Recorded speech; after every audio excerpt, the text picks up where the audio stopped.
આગળ સમાચારમાં વાત કરીએ તો મહત્વપૂર્ણ સમાચાર પ્રાપ્ત થયા છે। મહત્વના સમાચાર સામે આવી રહ્યા છે। કહી શકાય કે સિદ્ધપુરમાં આગેવાનો મોટી સંખ્યાઓમાં ભાજપમાં જોડાશે। તો સમાચાર પ્રાપ્ત થયા છે મહત્વના 20થી વધુ આગેવાનો સરપંચો ગામના સરપંચ ભાજપમાં જોડાશે। વાઘણા ગામ ઉપસરપંચ અને સરપંચ પણ ભગવો ધારણ કરશે, ભાજપમાં જોડાશે। મંત્રી બળવંતસિંહ રાજપૂતના હસ્તે ભાજપમાં જોડાશે તો ભગવો ધારણ કરશે। તો વાઘણા ગામ સરપંચ ઉપસરપંચ ભાજપમાં જોડાઈ ગયા છે, ભગવો ધારણ કર્યો છે। સમાચાર પ્રાપ્ત થયા છે સિદ્ધપુરમાં આગેવાનો ભાજપમાં જોડાઈ ગયા છે તો ભગવો ધારણ કર્યો છે। આ દ્રશ્યો સામે આવ્યા, કેસરીઓ ધારણ કર્યો છે। તમામ જે આગેવાનો છે તેઓએ ભગવો ધારણ કર્યો। આ સીધા દ્રશ્યો સામે આવ્યા છે।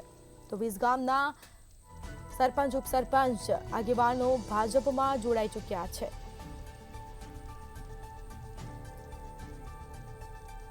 તો આ દ્રશ્યો સામે આવ્યા છે, ભગવો ધારણ કર્યો છે। બળવંતસિંહ રાજપૂતના હસ્તે ભગવો ધારણ કર્યો।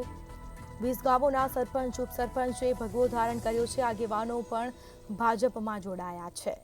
તો સિદ્ધપુરમાં આગેવાનો મોટી સંખ્યામાં ભાજપમાં જોડાયા। તો 20થી વધુ ગામના આગેવાનો સરપંચો જોડાયા ભાજપમાં, ભગવો ધારણ કર્યો। વાઘણા ગામ સરપંચ ઉપસરપંચ ભાજપમાં જોડાયા છે તો કેસરીઓ ધારણ કર્યો છે। મંત્રી બળવંતસિંહ રાજપૂતના હસ્તે ભગવો ધારણ કર્યો।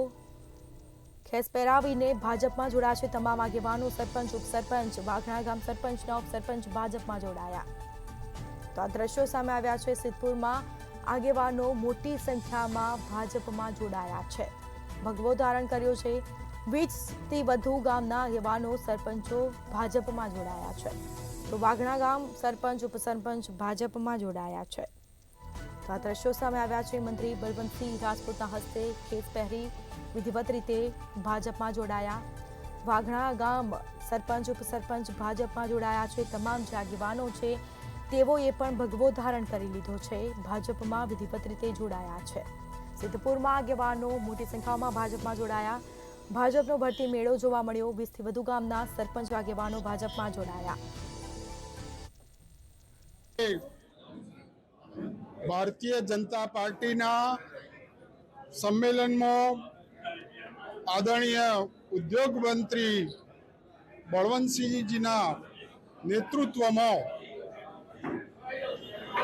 નંદાજીભાઈ, ઉપપ્રમુખ અશોકભાઈ, અન્ય સાથી કાર્યકર મિત્રો સાથે આજે કોંગ્રેસમાંથી 300 જેટલા સરપંચો, કાર્યકરો, મિત્રો ભારતીય જનતા પાર્ટીમાં જોડાયા છે। એમને હું ખૂબ ખૂબ અભિનંદન આપું છું।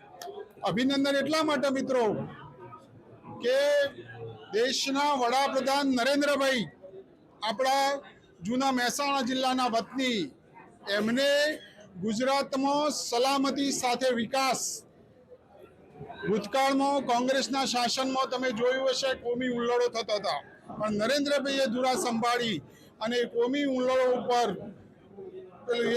બંદોબસ્ત કરી અને દરેક ધર્મના લોકો પોતાનો ઉદ્યોગ ધંધો શાંતિથી કરી શકે। પછી હિન્દુ હોય, સોઈ હોય, ખ્રિસ્તી હોય કે મુસ્લિમ હોય, દરેક ધર્મના લોકો પોતાનો ઉદ્યોગ ધંધો કરી શકે એવું વાતાવરણ ઊભું કર્યું। સલામતી સાથે વિકાસ, વિકાસની વાત કરું તો રોડની 1 લાઈન હતી ને 2 લાઈન કરી, 2 લાઈન હતી ને 4 લાઈન કરીને 4 લાઈન હતી એને 6 લાઈન કરી। ભારતીય જનતા પાર્ટીએ મારી બીજી વખત પસંદગી કરી છે ત્યારે હું વડાપ્રધાન નરેન્દ્રભાઈ, ભારતીય જનતા પાર્ટીના પ્રમુખ નડ્ડા સાહેબ અને આપણા ગૃહમંત્રી અમિત શાહ સાહેબ અને પાટીલ સાહેબ પ્રદેશ પ્રમુખનો ખૂબ ખૂબ આભાર માનું છું। અને સાથે સાથે મેં જે કામ કર્યું છે આ વિસ્તારમાં કોઈ વાદ વિવાદ વગર, કોઈ પણ કરપ્શન કર્યા વગર મેં જે કામ કર્યું છે અને એની ખાતરી આપું છું કે હું 5 લાખથી વધુ મત, 7 લાખ મતે હું વિજયી બનીશ। ભારતીય